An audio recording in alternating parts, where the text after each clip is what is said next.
Labą dieną, tai dabar yra penktadienio vakaras, ruošiuosi rytojaus ryto barstymui. Šiandien irgi barstėm kalkės, bet nieko nefilmavau. Pradėjom vėl taip pat 4. Apsibarstėm 110 hektarų. Tada nuvarėjau į studijas ir tvarkėmės kombainą. Tai va, tai biškį parodysiu apie kombainą, ką padarėm, kas dar liko. Ir rytoj ryte išvažiuojam barstyti kalkių. Tai tėvukas nusivarinėja į laukus traktorių, čia gan nemažai yra, apie 17 km. Tai nusivaro tralą, aš dar varau pakraunu zylinę priekabą kalkių ir rytoj startuojam barstytis tolimiausių laukų. Su kombainu tai ganėtinai nemažai pasistumėjom, kolegos sudėjo rotorius, nedalyvau šitam procese, tai nenufilmavau. Bet rotoriai sudėti, rotorių guoliai pakeisti, flanšas vieno rotoriaus pakeistas, nes klebėjo ant šlycų, toliau rotorių diržas ilgasis pakeistas, čionai liko variatoriaus spiruoklė suspaust, bet irgi diržas pakeistas. Ir gan nemažą darbą padarėm, tai nebeparodžiau, kaip apsivyrino rotorių biteris, kur buvo išimtas, kur vyrinau. Bet įdėjom tą biterį, įdėjom būgną, šitoj pusėje užsidėjom jau škyvą būgno, diržą naują irgi pasikeitėm. Šitoj pusėje irgi jau galima dėti škyvą ir dėti diržus. Dar anoj pusėje trūksta kelių diržų, turi ateiti kitą savaitę. Tai galimės aną pusę pilnai surinkti, o čianai irgi vieno diržo trūksta, kad galimėtų pilnai surinkti. Bet dar yra darbo, tai galimės pasikrapštyti. Toliau pasikeitėm smulkintuvo guolius, susidėjom naujus. Čianais įvairias tokias stovėjo, tai irgi pasikeitėm. Apsivertė peiliukai.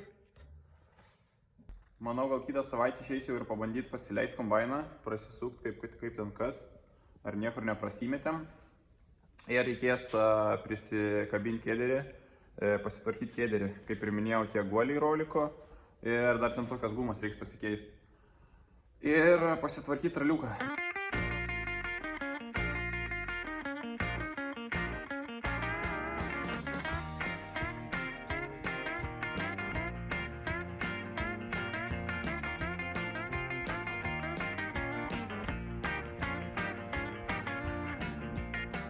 Labą rytą.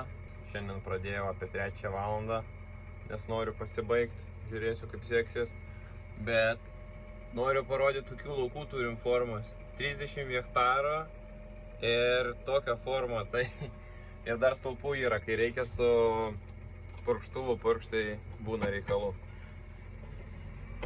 Yra žieminiai miežiai, bet buvo sėti po kvietrugių žieminių ir turbūt buvo per giliai suskūsta, ne visi sudygo, tada pabiras nusiglifusavo. Bet va yra, matosi, nemažai kvietrugių. Tai bus problemų su nukulimu. Su nukulimu nebus problemų, bet paskui kvietrugiai labai užkels drėgmę, nes nevienoda branda, miežiai daug greičiau sunoks, o kvietrugiai bus dar žali. Tai reikės džiovinti ir aišku gausim nuoskaitą nemažą dėl grūdinių priemaišų.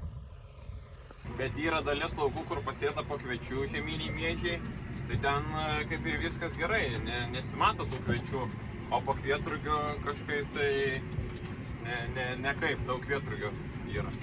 Bet buvo naudotas kitas skutikas diskinis, nes bandėmės daug skutikų dėminių, tai greičiausiai kvietrugiai per giliai susiskutė ir tada sėjant dar atsivertė naujų sėklų ir dar kartą sudyga.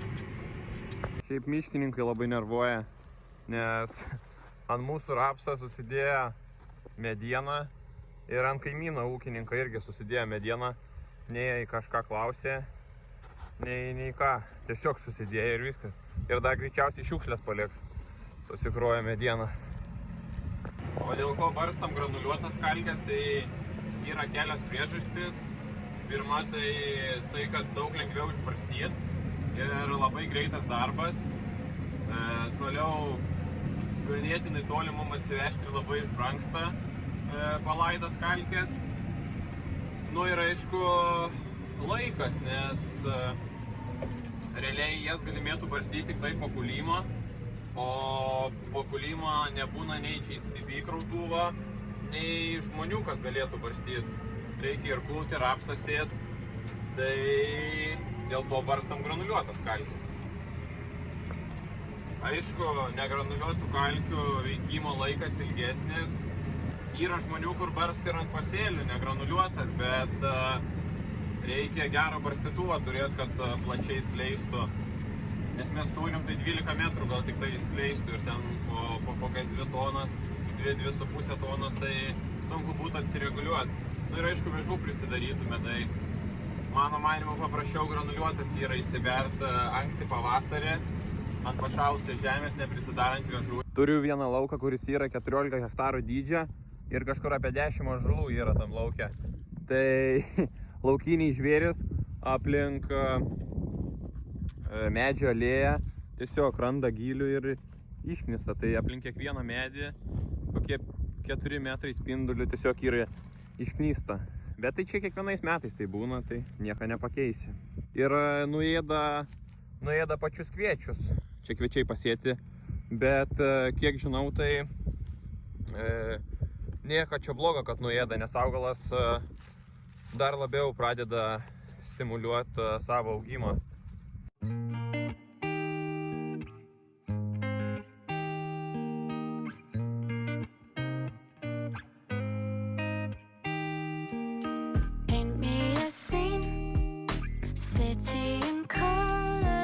Na tai ką, pabaigiau kalkių barstymą, dar įsivalysiu barstytuvą, nubarstėm per 3 rytus netoli 500 hektarų, apsibarstėm tuos laukus, kur buvo žeminiai miežiai ir kur buvo barstytas mėšlas. Tėvukas parvarė pusantrinį iš Lėno, o aš eisiu pašnekėsiu apie purkštuvą. Atėjo purkštuvo dalis, tai nieko čia labai rimta nėra, pagrindė filtrai. Pasiėmiau dar membranėlių, nes būna pramuša kartais.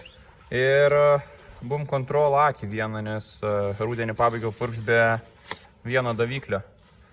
Ir dar čia pasiėmiau sujungimų, reikės įsidėti tokius kraniukus, kai įdėsiu, parodysiu. Bet norėjau paklausti, gal kas žino, kaip susireguliuoti lygį purkštuvo bake, nes pas mane pilnai išpurškus rodo 28 litrus.